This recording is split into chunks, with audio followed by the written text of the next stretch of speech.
एक ऐसे चुनाव के जनादेश का इंतजार जिसको लेकर समूचे देश के भीतर इस बात की बहस है कि अब वाकई देश की राजनीति को एक नई दिशा दी जा सकती है। एक ऐसा जनादेश जिसमें इस बात का जिक्र है कि बिहार का वोटर बिहार को नहीं देश को देखता है। एक ऐसे जनादेश की उम्मीद जिसके आसरे माना यह जा रहा है कि जो अश्वमेघ यज्ञ चला दिल्ली में अगर ठहरा सहमा तो क्या एक नई जोड़ी लव कुश के तौर पर लालू नीतीश की उभर कर आएगी, क्योंकि अयोध्या के दौर में जिक्र मुलायम और लालू का होता था लव कुश के तौर पर। कई सारे सवाल हैं, लेकिन सबसे पहले रीमा आप जरा बात कीजिए, आपके साथ जो नेता मौजूद हैं। बीजेपी दफ्तर में हम लोग मौजूद हैं इस वक्त पटना के, और फिलहाल यहां पर जो इकलौते विधायक पहुंचे हैं वो हैं नितिन नवीन, बीजेपी के विधायक। नितिन जी, पार्टी ऑफिस सूना सूना सा है, खाली खाली सा है, आप ही सिर्फ पहुंचे हैं? नहीं, सुबह के 6-7 बजे हैं और आप इस समय ये उम्मीद करेंगे कि अभी सभी लोग जुट जाए, तो ये अभी आने दीजिए, दिन चढ़ने दीजिए, जश्न का माहौल होगा, सारे नेता आपको नजर आएंगे और पूरी बिहार की जनता दिवाली मनाती हुई नजर आएगी। इस आज की जो सुबह है एक नई सुबह है, एक काली अंधेरी रात बीती है, जंगल राज, भय और भ्रष्टाचार, अहंकारी शासक का राज रात बीता है। लेकिन हमने सोचा था कि दिवाली है तो कुछ रोशनी होगी, कुछ जगमग होगा, कुछ सजावट होगी, पोस्टर सजावट। मैं आपको बता रहा हूँ कि दिन चढ़ने दीजिए, दिवाली और होली आज साथ मनेगी। आप देखेंगे, दिन चढ़ने दीजिए, मिठाइयाँ भी बटेंगी, दिवाली और होली दोनों आपको साथ में नजर आएगा इसी परिसर में और बिहार की जनता के तरफ। मिठाई और पटाखों का ऑर्डर दिया हुआ है, सारा चीज व्यवस्थित है, बस आंकड़ों का रिजल्ट का इंतजार कीजिए, आपको सारे व्यवस्था नजर आएंगे। अरे रीमा, आपको पूछना चाहिए था, मान लीजिए परिणाम उल्टा हो गया तो क्या होगा मिठाई और पटाखों का? है रीमा? अच्छा, वो जुड़ रही हैं हमारे साथ। लेकिन दूसरी तरफ एक सवाल हर जहन में है, सुजीत, आप चूंकि लगातार बिहार में रिपोर्टिंग कर रहे हैं, मिठाई पटाखे सब ने बहुत ऑर्डर दिए, फूल भी दे दिए, लेकिन बिहार की माली हालत स्थिति अच्छी है नहीं।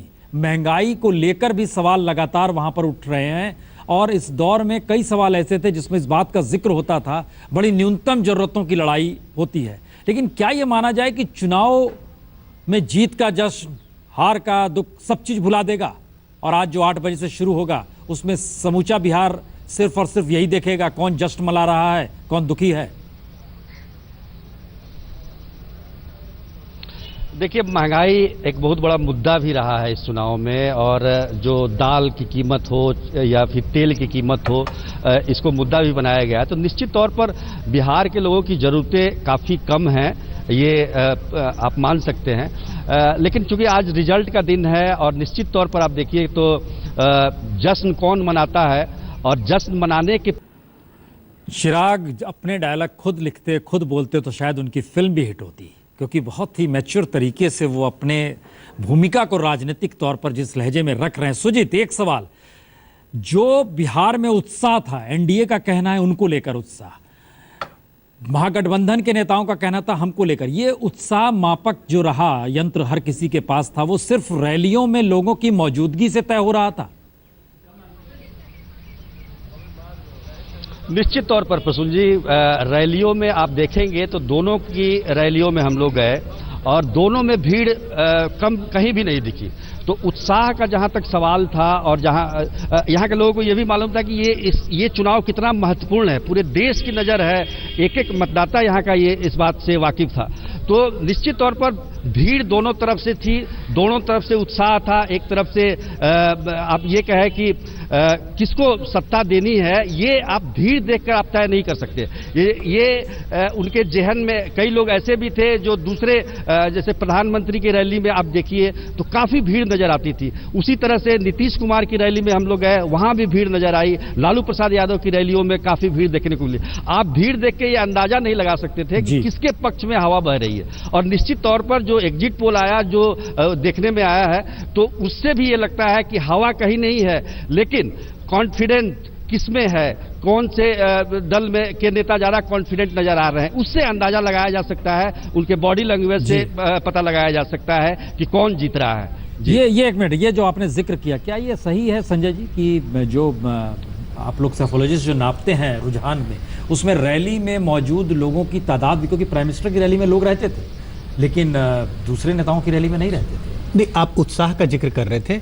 मुझे लगता है रैलियों में जो भीड़ है वो उत्साह है मतदाताओं में, उसका एक सूचक है।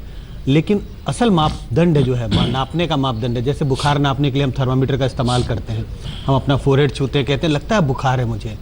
सूचक जो है वो टर्नआउट है, तो बहुत संकेत साफ साफ देता है हमें कि उत्साह पिछले चुनाव की तुलना में कहीं ज़्यादा था। इन चुनाव में टर्नआउट देखिए, हर दौर में टर्नआउट बढ़ता रहा। बिहार में एंटरटेनमेंट के लिए दूसरी कोई चीज है भी नहीं, राजनीति ही एंटरटेनमेंट है। मुझे लगता है एंटरटेनमेंट कहकर ये मुख्यमंत्रियों के साथ मंत्रिमंडल में रह चुके हैं जीतन राम मांझी। इससे पहले देश नहीं जानता था, नीतीश कुमार ने सीएम बनाया, देश जानने लगा, और अब वो कह रहे हैं कि अगर उन्हें दोबारा सीएम के लिए कहा जाएगा तो बन भी जाएंगे। एक सवाल यहाँ रामकृपाल जी हरजैन में होगा, क्योंकि महादलित का राजनीतिक प्रयोग नीतीश कुमार ने ही किया, और नीतीश कुमार ने ही मुख्यमंत्री, बहुत सारे लोग थे, बना दिया। क्या ये माना जाए कि राजनीतिक तौर पर जीतन राम मांझी की निकटता लालू के साथ, जीतन राम मांझी का गुस्सा नीतीश कुमार के साथ, तो वोटरों के जहन में क्या रहा होगा? क्योंकि जीतन राम मांझी उपलब्धि नीतीश की ही रहे। प्रसून जी, कहना बड़ा मुश्किल होता है, लेकिन जो अब तक एक ऐसा वर्ग है जिसको अभी, जैसे मैं उत्तर प्रदेश का उदाहरण दे दूं, पेट और नाक, जिनका नाक ठीक ठाक है, यानी कोई उसकी चिंता नहीं है कि कटेगी या कट चुकी है या उल्टे, वे पेट की तरफ दौड़ रहे हैं। पेट का मतलब मेरा विकास है, जिनको अपनी सामाजिक जातीय अस्मिता से कोई परहेज नहीं है, मतलब किसी तरह का। लेकिन जो अभी मायावती जी का जो वोट बैंक है आज की तारीख में भी, उसके लिए नाक बहुत महत्वपूर्ण है। सवाल इस बात का है कि नीतीश के चलते उसकी इज्जत बढ़ी है या घटी है। ये इलेक्शन में जब नतीजे आ जाएंगे तो पता चलेगा कि वो क्या सब सोच रहा है। क्योंकि देखिए, मैंने उत्तर प्रदेश में देखा हुआ है, बाकी जगहों पर मैंने देखा हुआ है, अभी एक ऐसा तबका है जिसके पास न 4 व्हीलर है, जिसको इससे नहीं है कि सड़क, उसके पास 4 व्हीलर नहीं है, सड़क रहे या पगडंडी पे चले कोई फ़र्क नहीं पड़ता, ज़मीन नहीं है, वो इज्जत के लिए मरता है। और उसे इस बात की खुशी होती है कि किसी ने उसकी नाक की परवाह की या उसकी बिरादरी को किसी ने इज्जत बख्शी है या नहीं बख्शी है। नीतीश जी ने दोनों काम किए हैं, मांझी को बनाया भी तो मांझी को हटाया भी। सवाल इस बात का, जनता इसको कितना वोट देती है बनाने को, कितना वोट माइनस करती है हटाने को। एक बात उर्मिलेश जी, क्योंकि जिस बात का जिक्र इन्होंने नाक से किया, हम उसको थोड़ा छाती से जोड़ देते हैं। क्योंकि लालू यादव के दौर में दलित और पिछड़ों ने छाती तान के चलना शुरू किया, लेकिन मांझी जब सत्ता से निकले, इनके जो वक्तव्य थे वो एक मैसेज दे रहे थे कि छाती तान के तो शुरू किया लेकिन पेट नहीं भरा, और लालू यादव पेट परिवार का भरते चले गए। ये इनके एम्बियंस थे जीतन राम मांझी के। तो क्या ये माना जाए कि बिहार में दलित, महादलित, उसके जहन में भी ये सवाल रहा होगा या नहीं? देखिए, ये सवाल तो बहुत बड़ा है और जाहिर है बहुत संक्षेप में इसका जवाब भी नहीं हो सकता। लेकिन एक बात मैं मांझी साहब के बारे में आपके दर्शकों के लिए भी बताऊं। मांझी साहब, जैसा आपने स्वयं जिक्र किया कि कई मुख्यमंत्रियों के साथ काम किया, बिहार में जो दलित राजनीति रही है वो 2 खेमों में विभाजित रही शुरू से। वहाँ कोई कांशीराम, वहाँ किसी मायावती का अभ्युदय नहीं हुआ। एक तो सबसे पहले जो दलित राजनीति बिहार की थी वो कम्युनिस्ट नेतृत्व में इमर्ज की, जो दलितों का एम्पावरमेंट की राजनीति जो थी वो कम्युनिस्ट नेतृत्व में आई। और फिर इसके बाद पैरेलल उसके कुछ ही वर्ष बाद समाजवादियों के साथ वो लोग जुड़े, लेकिन समाजवादियों के साथ कुछ ही इलाकों में जुड़े।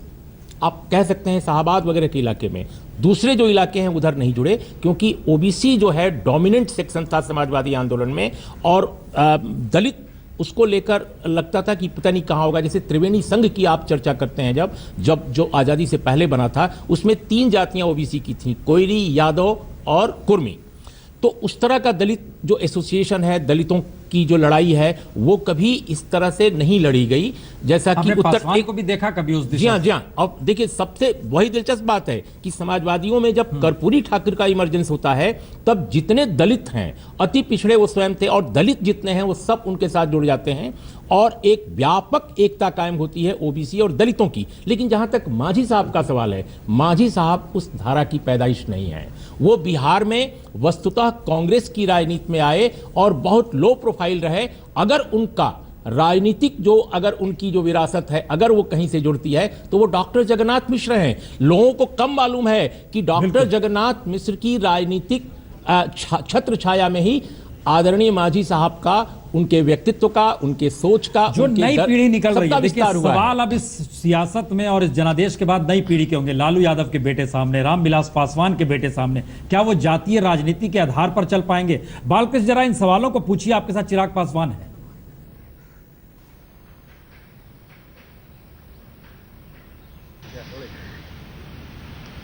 फैसले की जिस घड़ी का सबको इंतजार था वो घड़ी आ गई है। नेताओं की धड़कनें रुकी हुई हैं कि क्या फैसला सुनाएगा बिहार। हमारे साथ हैं चिराग पासवान। चिराग, बहुत 2 महीने तक लगातार हमने देखा कि आपने बहुत मेहनत की। अब मैंने पिछली बार मिला था, देख रहा था कि आपका गला बैठ गया था कैंपेनिंग कर करके। आज इतनी सुबह आप टीका वेका लगा के तैयार हैं। सबसे पहले ये बताइए कि रोज आप पूजा करके टीका लगाते हैं या आज खास दिन है इसलिए आज खास पूजा है? नहीं, गॉड फियरिंग हूँ तो इसलिए ऊपर वाले पे विश्वास रखता हूँ, तो ये सब ज़रूर मैं करता हूँ, ऑन अ रेगुलर बेसिस पूजा कर लेता हूँ। बट हाँ, जब खास दिन होते हैं उस दिन मैं विशेष तौर पर अच्छे से भगवान के सामने नतमस्तक होता हूँ। तो आज उन विशेष दिनों में से एक है। बट हाँ, उससे ज़्यादा विश्वास मुझे अपनी मेहनत पर है। पूरे प्रदेश में घूमा हूँ, सबके लिए मैंने प्रचार किया। अपनी पार्टी के लिए तो किया ही, पर भाजपा और रालोसपा और हम पार्टी के लिए मैंने प्रचार किया। और जहाँ जहाँ भी मैं गया, जो माहौल मुझे देखने को मिला, ये मुझे इस बात का विश्वास दिलाता है कि अभी चंद घंटों के बाद जब परिणाम सामने आएंगे तो एनडीए सरकार बनाने जा रहा है।